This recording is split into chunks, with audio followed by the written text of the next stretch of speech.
D'Angelo Russell, the player that gets crushed every 5 seconds and some of it's, rightfully so because he doesn't always produce. He was the best player on the floor. He looked like the only guy, and he gets crushed for his effort. Looked like the only guy who actually cared. And well, do you know what the comments were in the post game? What? Of course, D'Lo crushes it when Lakers are getting their asses kicked. Well, that's there's always an angle.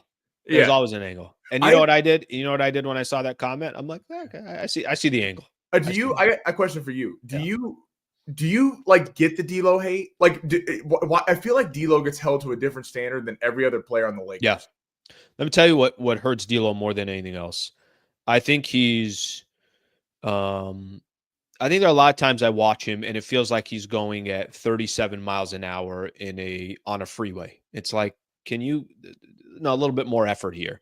There's a lot of Olay on the defensive side. I don't think anybody questions the dude can jack up threes and he could be a good offensive player. A lot of times too, doesn't get enough credit for 5 or 6 assists. He's a facilitator. I think he's a natural facilitator. Yeah. My problem with D'Lo is he's too lackadaisical. He doesn't look like I want this win more than anything else. And I think fans notice that. And his other problem is he's had performances in the playoffs where he's literally been, you can't play him. And those things, those follow you. This is his 5th or 6th team now so far in his NBA career. I think he's got a lot of things against him that's working against him. So I get the frustration with D'Lo. I really do.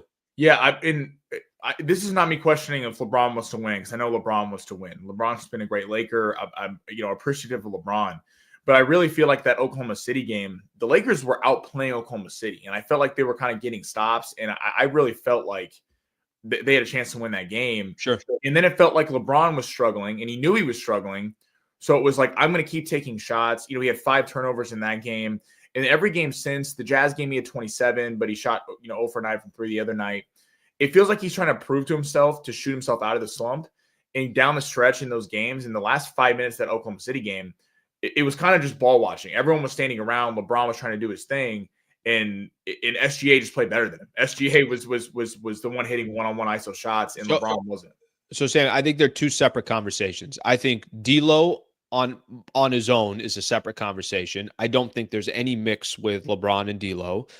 LeBron, let's transition actually to LeBron here real quick. Yeah, Bron in these last 4 games, I've said this, and I know you'll tune into some of these post-game shows. I've said, and this was 4 games ago, I'm like, he looks old. I haven't said that very often. I'm not telling you that he's the same player as he was in 2020 or 2018 or 2022. He looks old right now, and this is one of the worst stretches that Bron has had over a 4-game stretch. And I don't know what's happened. Is it well, of course this was going to eventually happen, and this is the cliff that we've all been waiting for, that Bron has been able to just say, you think I'm on the cliff? Well, I'm not. He's been I like what you said about there's a stubbornness to him, which is part of the reason of why it makes him so great. His stubbornness is, well, I missed my last 3. Watch out. I'm going to hit the next one. Right. Well, I got a turnover. Well, I'm still going to try to make this pass to a cutting Max Christie, and it's going to get nowhere near him. There is a stubbornness that comes with LeBron, and that stubbornness is he's arguably the greatest to ever do it for 22 years. But his body and his mind wants to do one thing, and his body is doing another. 0 of 19 in his last 19 3-point attempts. The turnover, I mean, he's a turnover machine. Every single game. It's like if he has a game where he has 4 turnovers, I mean, that was a good game. He's 5, 6, or 7 turnovers every single night. Yeah, it feels like even Anthony Davis this year has understood, and he's taken the role of the best player. And I don't know if it needs to come from AD, because LeBron can still be a super valuable piece of this team. And obviously, even when he's having, against the Jazz, he had 27 points. He had a bad night. So it was kind of like, he still can affect the floor at a rate that it's not like he's garbage and can't play. But, when the Lakers are running their offense, I heard him talk about it post-game. They asked him, he's like, I think Mike Trudell asked him, how would you assess the first quarter of the season?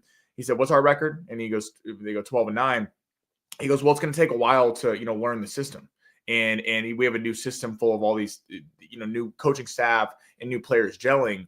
It's like, well, then let's do that, LeBron. Let's run the system in the fourth quarter. It kind of gets the Lakers to the fourth quarter, and it feels like then it's like, let's just play iso ball, and I think it's really been hurting them. Well, I kind of look at this team in a couple different ways, and I'm gonna go back to Braun here for a quick second. They don't have a choice on Braun. So if Braun is starting to, what are you drinking? Some coffee there? Yeah, I realize this Cheers, is bro. my grandma got me this mug, and something Damn about right it, she did. it's been killing it. So I was There you like, go. All right, cheers to you. I'm gonna get clowned for that on the chat. I realize Nah, how you'll be fine. If your grandma got it, yeah, that's awesome. You should be rocking that. Okay, so here's what I was going to say real quick on Braun. They don't have a choice on Braun.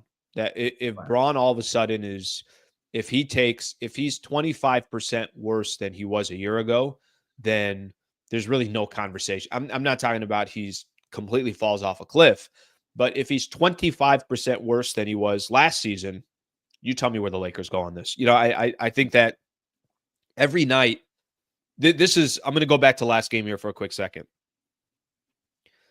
LeBron and Anthony Davis had 22 points total combined. There was a 12 and a 10. Okay. I don't care what anybody else does on this team.